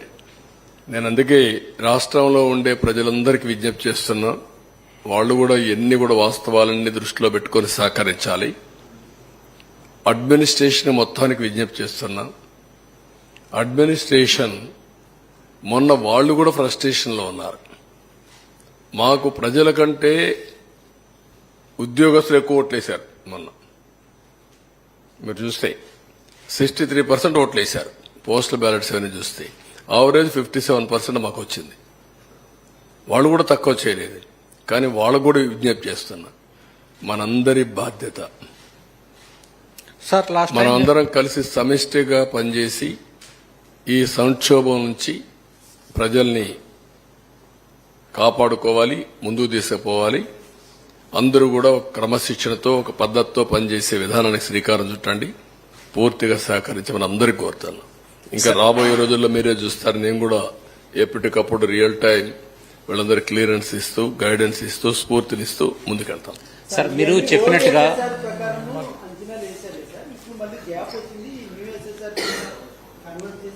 ఏది నేను అవన్నీ చేయాల్సి వస్తుందంటున్నా. పాత ఎస్టిమేట్స్ ఇవన్నీ రోజు రోజుకు మనం తినే నిత్యావసర వస్తువుల ధరలు కూడా పెరిగిపోతున్నాయి కదా. మొన్నటికి నిన్నటికి ఉల్లిపాయ ధరలు 100 అయిపోయినాయి. ఇప్పుడు కొనుక్కోవాలంటే ఇన్ఫ్లేషన్ విపరీతంగా కొన్ని వస్తున్నాయి. దాన్ని we have to meet it, how to do it, will work it out. Sir మీరు చెప్పినట్టుగా గడిచిన 5 ఏళ్లలో కేవలం 3.8% వర్క్స్ వరకు జరిగాయి. చాలా పనుల సీజన్ కోల్పోయాం. మొత్తంగా మానిటరీ టర్మ్స్ లో ఎంత విధ్వంసం జరిగి ఉంటుంది సార్ ఇలా? నేను అందుకే ఇప్పుడు ఏం చెప్పలేకపోతున్నానో, I will work it out. ఇప్పుడు ఎప్పుడైతే ప్రాజెక్ట్ పూర్తవుతుందో అప్పటి నుంచి నీళ్లు కానిచ్చుంటే దానివల్ల పంటలు ఎక్కువ వచ్చేటివి. పంటలు వస్తే జీఎస్టీపీ పెరిగేది, రైతులకు ఆదాయం వచ్చేది. అదే సమయంలో పవర్ వచ్చుంటే దానివల్ల లాభం వచ్చేది. నష్టపోయింది ఏవైతే ప్రాజెక్ట్ డ్యామేజ్ అయిందో దీనికి మొత్తం ఇప్పుడు చెప్పాను నేను 467 కోట్లతో 66 కోట్లతో ఆ రోజు డయాఫామ్ వాల్ కడితే ప్యారలల్ డయాఫామ్ వాల్ 990 కోట్లు, మోర్ దెన్ డబల్ ఇలాంటివి ఉన్నాయి. దానికి మళ్ళా 2 years gestation period, minimum 2 years, it may take 3 years. ఏమారితే దానికంటే ముందు వీళ్ళు రిపోర్ట్ ఇవ్వాలి. వీళ్ళు డిసెంబర్ లోపల ఇస్తారా, ఇవ్వరా? డిసెంబర్ లోపల ఇవ్వకపోతే ఈ ప్రాజెక్ట్ మళ్ళా 1 year డిలే. వేరియస్ కాంప్లికేషన్స్ గానీ కాన్సిక్వెన్సెస్ గానీ ఉన్నాయి. ఇవన్నీ we have to work it out. Sir last time వచ్చిన ఫ్లడ్ అనుకున్న అంటే 41 మీటర్స్ లెవెల్కి వచ్చినప్పటికీ అనుకున్న దానికంటే ఎక్కువ ప్రాంతాలు మెర్జ్ అయిపోయినాయి అని చెప్పేసి నివేదిక ఇచ్చారు. దాని మీద రీసర్వే చేయాలన్నారు మెర్జ్ అయ్యే ప్రాంతాల మీద. అది ఏమన్నా ఆలోచన? Will work it out. అంటే మన రాష్ట్రం పక్క రాష్ట్రాలు కూడా ఉన్నాయి దీంట్లో. పక్క రాష్ట్రాల్లో ఉండేటి కూడా మనం జాగ్రత్తగా వాళ్ళు కూడా కన్విన్స్ చేయాలి. అది కూడా కేసులు ఉన్నాయి. మళ్ళా ఈ దుర్మార్గం చేసిన పనికి ఇప్పుడు కేసులు కూడా ఒరిస్సా కేసు వేసింది, ఛత్తీస్గఢ్ కేసు వేశారు, అవి కూడా పెండింగ్ ఉన్నాయి, కోర్టులో డిస్ప్యూట్స్ ఉన్నాయి. అవన్నీ కాపాడుకుంటూ అందుకని ఒక స్టే ఉంది. మీరు ప్రాజెక్టు కట్టిన తర్వాత ఎక్కడికక్కడ కాంపన్సేషన్ మళ్ళా వీళ్ళందరికీ R&R ఇవన్నీ పే చేయాలి. అవన్నీ పే చేసిన తర్వాతనే వాటర్ ఇంపౌండ్ చేయాలి కూడా ఒక కేసు కూడా ఒకటి ఉంది. వేరియస్ ఉన్నాయి, ఎప్పుడు ఉంటాయి ఇవన్నీ. ఇంకొక పక్కన ఎవ్రీ ప్రాజెక్ట్ ని ఈ ప్రాజెక్ట్ పోలవరాన్ని మళ్ళా 1 year ఎక్స్టెండ్ చేశారు. 1 year 2 years 2 years ఎక్స్టెండ్ చేశారు. ఎవ్రీ 2 years ఒకసారి ఎక్స్టెండ్ చేస్తున్నారు ప్రాజెక్ట్ ని. కాబట్టి సమస్యలు లేక సమస్యలు ఉన్నాయి. ఆ సమస్యల మధ్యలోనే వీళ్ళు మరీ సమస్యలు తీసుకొచ్చి జట్లం చేసి ముంచేశారు. అందుకే నేను ఫస్టే చెప్పాను, చాలా సున్నితమైన ప్రాజెక్ట్ ఇది. చాలా జాగ్రత్తగా తీసుకొస్తే తప్ప అటు కేంద్రం, ఇటు రాష్ట్రం, ఇటు ఇంటర్ స్టేట్ ప్రాబ్లమ్స్, ఇంకొక పక్క technical problems, biggest river, highest flow, అదే కాకుండా ఏదైనా జరిగితే safety east Godavari, west Godavari 2 జిల్లాలు వాషౌట్ అయిపోతాయి.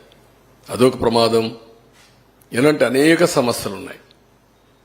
కాబట్టి ఆషామాషిగా తీసుకోవడం కరెక్ట్ కాదు. అదే తీసుకున్నారు వీళ్ళు. దానివలన ఈ సమస్యలు వచ్చాయి. సార్ న్యూ కాంట్రాక్ట్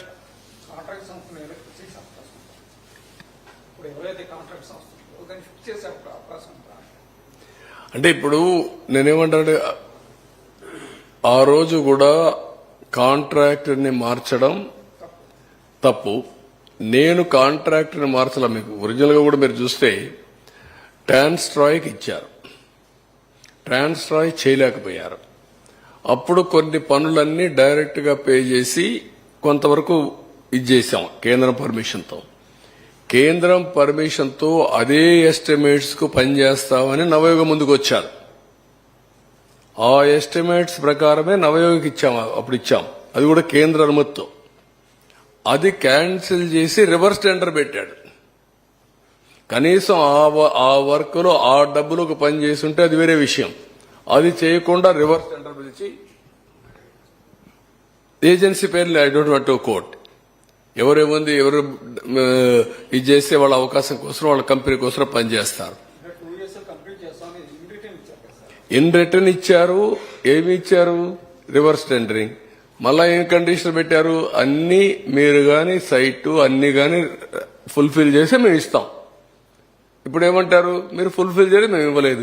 అసలు ప్రాజెక్టే మునిగిపోయింది, మాకే సంబంధం? మేము రాకమునిపోయి మునిగిపోయింది.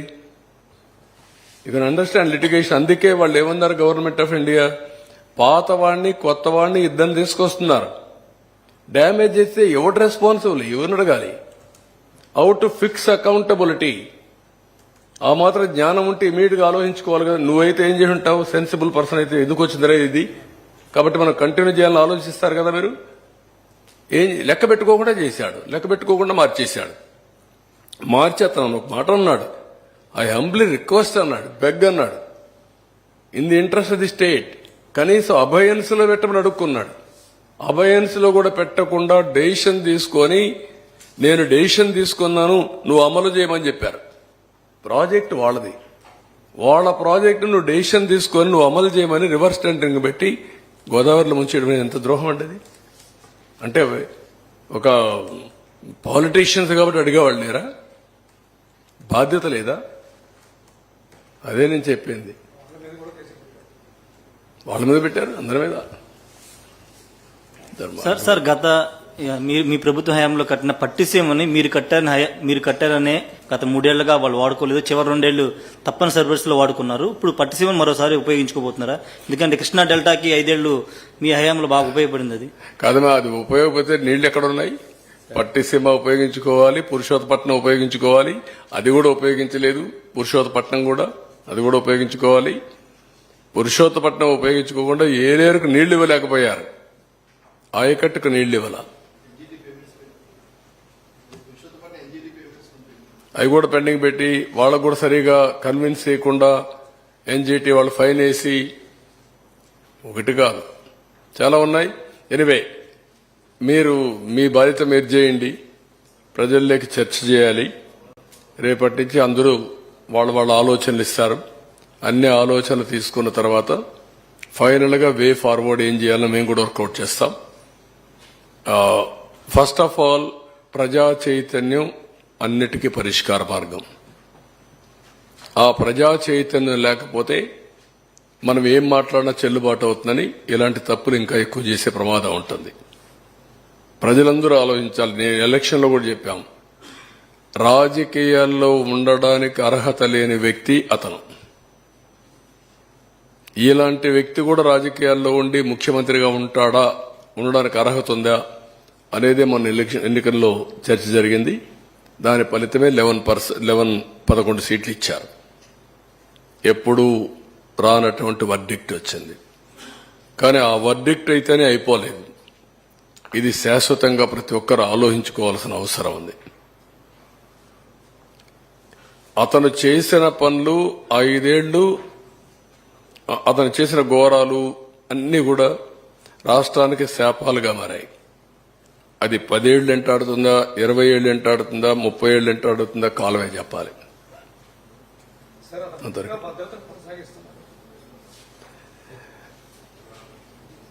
ఇప్పుడు ఏమంటున్నాడు ఆయన? భద్రత ఎంతమంది ఉన్నారు?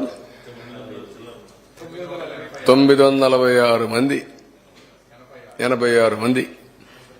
ఒక ముఖ్యమంత్రికి 986 మంది కావాలండి పరదాలు కట్టుకుని తిరగడానికి. అది కూడా పరదాలు. మళ్ళా నేను పోతే పరదాలు కట్టేస్తున్నారు. ఏంట్రా ఏమొచ్చింది మీకు, పిచ్చి పట్టిందంటే అలవాటు అయిపోయింది సార్ అంటున్నారు. పరదాలు ఏంటి, చెట్లు కొట్టడం ఏంటి?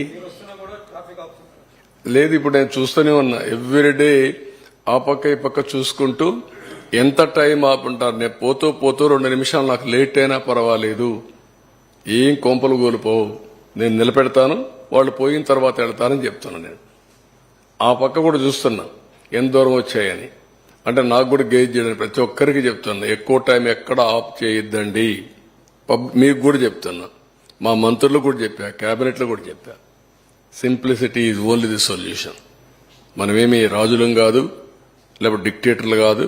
ఇష్టానుసారంగా చేయడానికి ప్రజాసేవకులుగా ప్రవర్తించమంటున్నా. 1 by 1 చేయాలి కదా.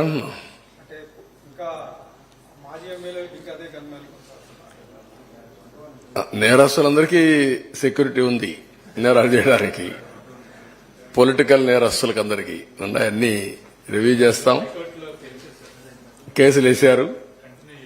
వేరే పనులంటే వాళ్ళందరికీ మళ్ళా కంటిన్యూ చేయాలి. వాళ్ళకు రాష్ట్రాన్ని దోపిడీ చేయాలా, చాలా ఉన్నాయి. అవన్నీ మాట్లాడదాం. ఈ రోజు నా ఉద్దేశం పోలవరానికే కన్ఫైన్డ్ కండి. మిగిలిన విషయాలు మళ్లీ మాట్లాడదాం. ఇంకా చాలా టైం ఉంది. థ్యాంక్ యూ అనండి.